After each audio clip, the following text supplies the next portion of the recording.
बेटा सबसे पहले तो distance of X Y solution कैसा लिखोगे? डिस्टेंस ऑफ एक्स, पहले डायग्राम बनाओ। डायग्राम बच्चों एक्स वाई बड़ा है सबसे, तो तुम ऐसे बनाओगे एक्स वाई। निष्का बेटा देखा, निष्का इधर मिस्टेक कर रही है बेटा तू। एक्स वाई सबसे बड़ा है, बचा कौन सा? बचा कौन सा? एक्स वाई हो गया, वाई हो गया, एक्स हो गया, बचा कौन? बचा कौन? तो कौन किसके बिटवीन होगा? निष्का कौन किसके बिटवीन होगा? तो बेटा तू क्या क्या लिख रही है? तू y बिटवीन लिखती है, तू x बिटवीन लिखती है, मिस्टेक समझ बच्चा। z बिटवीन होगा x और y के। इतनी सिंपल सी बात है बच्चों, ये समझा Nishka?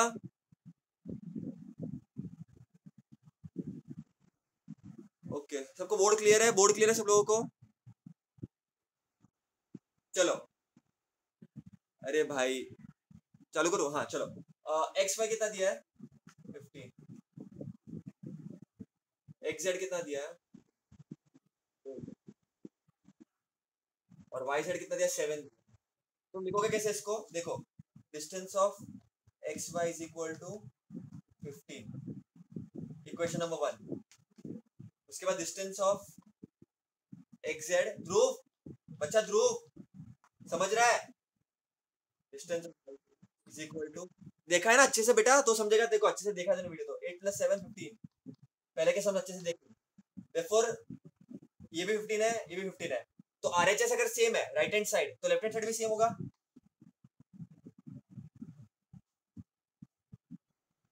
Therefore from equation 1 and 2, distance of x y will be equal to distance of xz plus distance of yz। इतना क्लियर है? देखो points x z and y are collinear, और कौन किसके बिटवीन होगा बच्चों? therefore betweenness exists, therefore betweenness exists। Betweenness का पढ़ाया था मैंने, ध्रुव पता है बिटवीननेस बच्चों? बिटवीननेस मतलब बिटवीन है।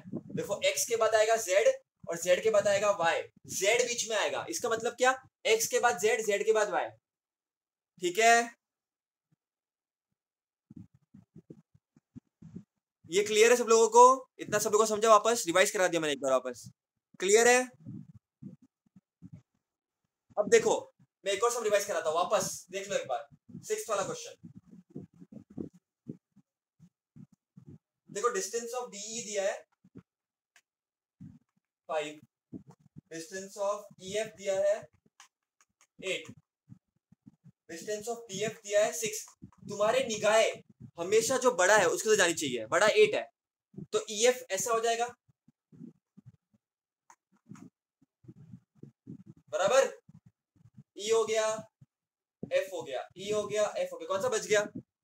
कौन सा बच गया? डी। तो कैसे लिखोगे इसको? तो पहले तो ये बोल दो कोलिनियर है कि नहीं है, पहले तो ये बता दो कोलिनियर है कि नहीं।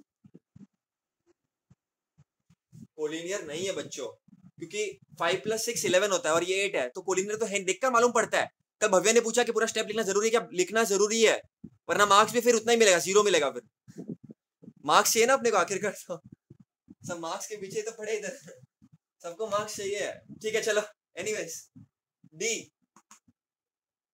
डी क्या कैसे लिखोगे? डिस्टेंस ऑफ ईएफ क्या है? 8, ईएफ 8 आया। Distance of DE plus distance of DF कितना हो जाएगा? कितना हो जाएगा?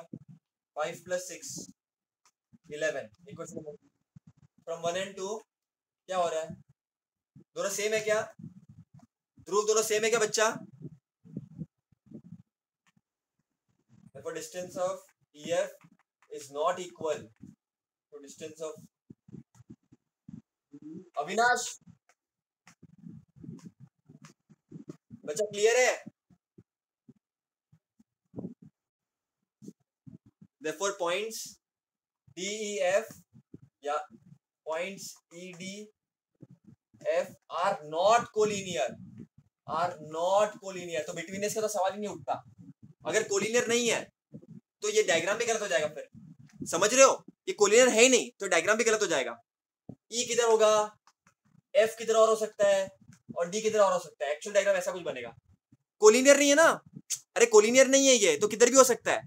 कोलिनियर का मतलब क्या, एक लाइन में पास होने चाहिए। क्लियर है, एकदम क्लियर।